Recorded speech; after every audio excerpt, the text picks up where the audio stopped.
عسلامتكم الناس الكل، مرحبا بكم معايا في فيديو جديد ووصفة جديدة. رسالتنا لليوم حويجة نحبها الناس الكل، حويجة زمنية وقعدنا ديما نحبها الناس الكل. اليوم باش نحضروا مع بعضنا البيتي فور، باش نشوفوا مع بعضنا طريقة التحضير كيفاش لازم تكون بالطبيعة من غير مكونات إضافية لا بطاطا ولا جليكوز، والنتيجة حاجة تعمل 66 كيف. متنساوش تعمل اشتراك إذا كان مازلت معملتوش اشتراك، وتو نتعلمو نشوفو مع بعضنا المقادير متاعنا كالعادة تحت العنوان في صندوق الوصف تلقاو المقادير الكل. هنا عندي 400 جرام لوز مرحي، وبالنسبة للسكر عندي هنايا 200 جرام سكر محور. بالنسبة للحلاوة تنجمو تنقصو حتى 150 جرام وما أكثرش من 250 جرام.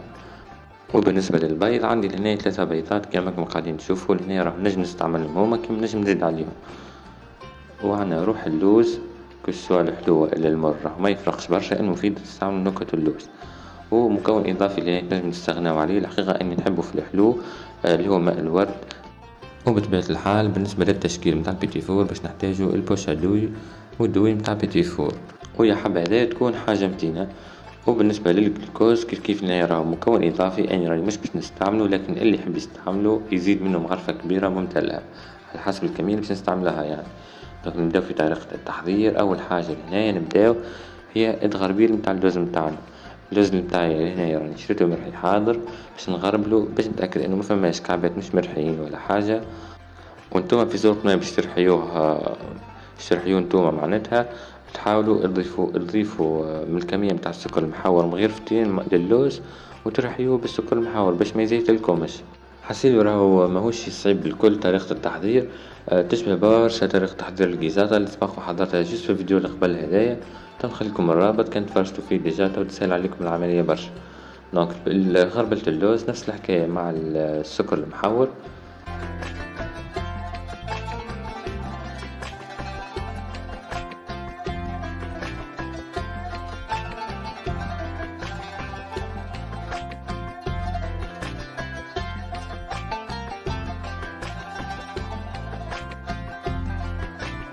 ونخلطو مليح مليح المكونات الجافة بالباهي مع بعضهم، اللوز والسكر يعني قبل ما نبداو نضيفو في العظم.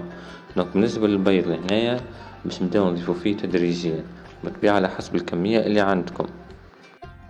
كان باش تعملوا مثلا 200 جرام نبداو بعضنا برك، ونبداو نزيدو احنا لهنايا راهو على حسب الحجم نتاع البيض وعلى حسب نوعية اللوز متاعنا، يعني راه يشرب معناتها ولا ما يشربش، راهو اللوز من اللوز يفرق.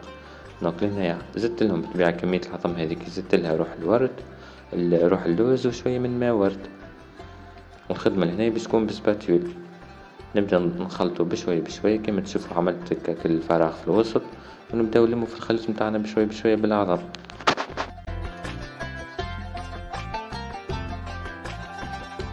دونك كما شفتوا هذوما هما جينيرالمون المكونات متاعنا. بالنسبة للجلوكوز كان باش تضيفوه تحاولوا تضيفوه بالطبيعة مع العظم من الأول، والكمية هذيك تذوباها مغرفة كبيرة يعني تذوباها وتضيفاها مع الواحد. الجلوكوز هنا شنو يعمل يخلي كما نقولوا التعليكة متاع البيتي فور تكون برونونسي أكثر، يعني ظاهرة أكثر التعليكة هذيك وتدوم لفترة أكثر سادة. وكاو سينو راهو البيتي فور زمني أصلي من قبل، راهو مش حاجة لازم إنه يتعمل بالجلوكوز ولا يتعمل من البطاطا باش يجي فيه تعليكة، ماهيش هذيك هي سر التعليكة اللي فيه، راه هو بطبيعته يجي معلك يعني. دونك لأنا قعدت نزيد في كمية البيض كيما ماكم قاعدين تشوفوا. قبل ما نبدا نضيف الكمية الأخرى متاع العظم نتأكد إن الخليط متاعي امتزج بالباهي وشرب كمية البيض باش ما نحكمش عليه ديريكت. لهنا كما تشوف في القوام اللي تحصلت عليه بك 3 بيضات، بالطبيعة لهنا القوام مازال ناقص. باش نبدا نزيد تو بشوية بشوية لهنا. دونك بالنسبة للي ما يحبش أصفر البيض نجمو تكتفيو انكم تخدموا البيتي فور متاعكم بأبيض العظمة كهو، لكن ما يجيش نخدموه بأصفر العظمة كهو، يلزم يا اما العظمة كاملة يا اما أبيض العظم. دونك نحبكم تركزوا لهنا تويكا في طريقة الخدمة كيفاش كما تشوفوا فيا بسباتيول. نحاول اني نلم الخليط نتاعي ونبدا نبسط فيه كما راهو تشبه طريقة تحضير المكرون، هي المكرونة تسمى العملية هذه. نبسطو اللوز نتاعنا مليح باش هكاكا يشرب يشرب العظم معناتها ويكون امتزاج بالباهي، وهكاكا نخدمو البات نتاعنا زاد او ميم طون. البات نتاعنا راهي كي تبدا طرية وتتخدم راهو ما يصير لها حتى شيء، باقا ما يلزمكمش تخدموها من الاول في اول الاضافة نتاع العظم يعني. تبدا هي مازالت يابسه انتم تلقاكم تخدموا فيها، يلزمكم وقتها تضيفوا لها العظم اذا كان ما تلمدش، خاطر كان باش تفرسيو عليه اللوز وهو يابس هكاك راه باش يزيد. دونك لهنايا الكميه نتاع العظم اللي زدتها ما كفتنيش، طلع اللوز نتاعي معناتها يشرب من 3 عظمات، رصيت لي حسيل نستعمل في 5 بيضات. الحسيل هنا لازم كما قلت لكم هذه اكثر ايتاب حساسه، انكم تتبعوا الخليط نتاعكم وتضيفوا بشويه بشويه باش تتحصلوا على القوام المطلوب. هاتو تشوفوا القوام المطلوب كيفاش لازم يكون. راهو البيتي فور كما تعرفوا باش نشكلوه بالبوش هادو، يعني ملزمش يكون يابس لكن في نفس الوقت ملزمش يكون مرخوف برشا باش هكاك يشد الفورمه نتاعو، وملزموش يتحل بالطبيعه كي تطيب في الفور.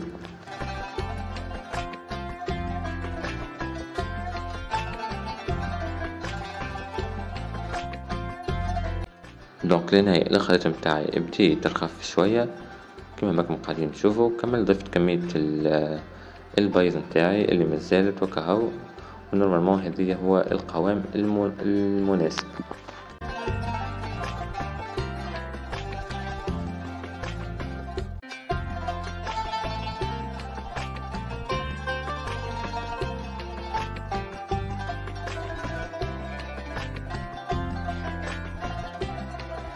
دونك كيفاش تعرفوا الخليط نتاعكم وصل للقوام المطلوب؟ كيف تهزوه معناتها يهبط مش بسهولة لكن يهبط بهكا بسلاسة نقولوا احنا. كما شفتوني هنا ما استعملش الجلوكوز. دونك هنا باش نبداو عادة طريقة التشكيل نتاع البيتي فور. بالطبيعة يلزم هنا يكون عندنا الطبق نتاعنا حاضر، نحطو فيه البابيو كويسون. بالطبيعة البابيو كويسون هنا باش نثبتوه بشوية من البات. بالطبيعة باش كي نبداو نشكلو في كعبات البيتي فور نتاعنا تلقاها البابيو كويسون تبدا ستابل وما تعطلناش في الخدمة نتاع البيتي فور.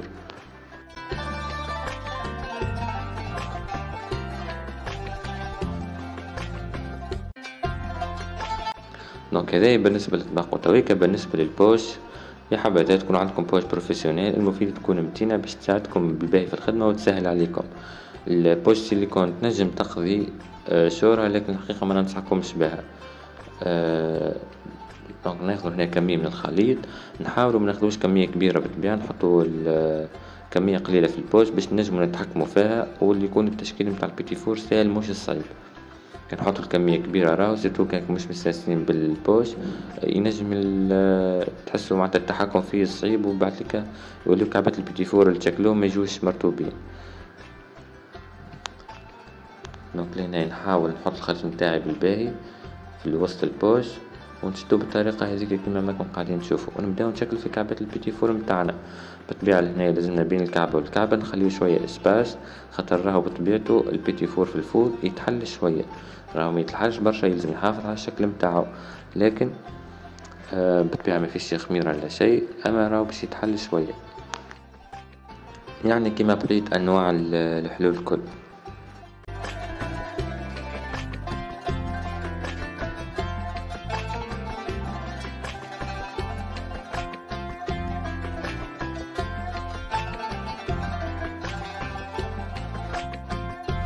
دونك الطبق الاخر ما رفعليش الكميه، وليت زدت الطبق الصغير هذايا اللي قاعدين تشوفوا فيه، حاول شكلت له مكعبات ماء اصغر ساده.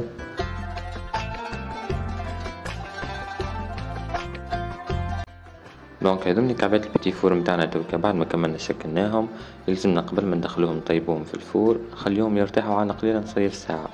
يلزم هنا نصير ساعه هذيك لازمه اقل شيء باش تكون السيرفاس نتاعو كاللي شاحت شويه على قليله. لكن قبل ما نخليوه يشيح يلزم هنا نحطو كعبات اللوز هذوك من فوق. بالطبيعة تنجمو تستعملوا انصاف ولا تستعملوا لوز مفسوخ، المفيد يكون اللوز نتاعكم بالطبيعة ماهوش مقلي، ولا تنجم تستغناو عليهم تو سامبلومون.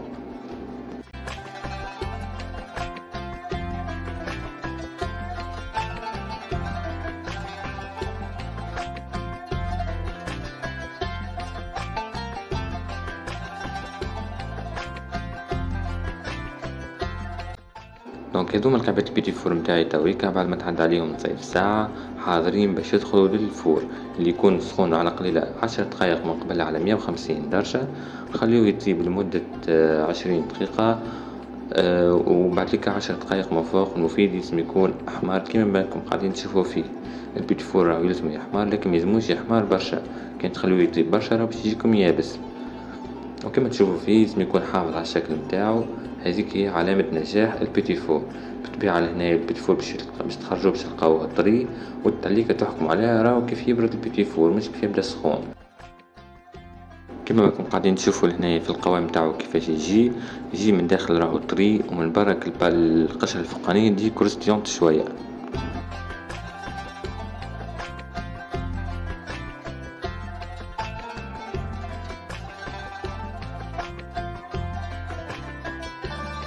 وبطبيعة الحال نستناو الكعبات متاعنا يبردو، ومن بعد نحفظوهم في حكة محكمة الغلق، حكوك الشامية جينيرالمون، وهكاك يدوم لكم ويقعد لكم بيتي فور بنين.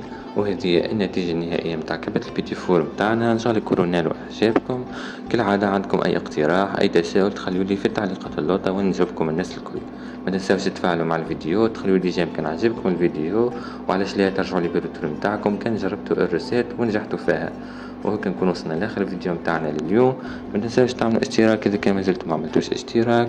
وتو متبقى لي كان باش نقولكم بسلامه، ونشوفكم ان شاء الله في فيديو جديد او وصفه جديده وبسلامه.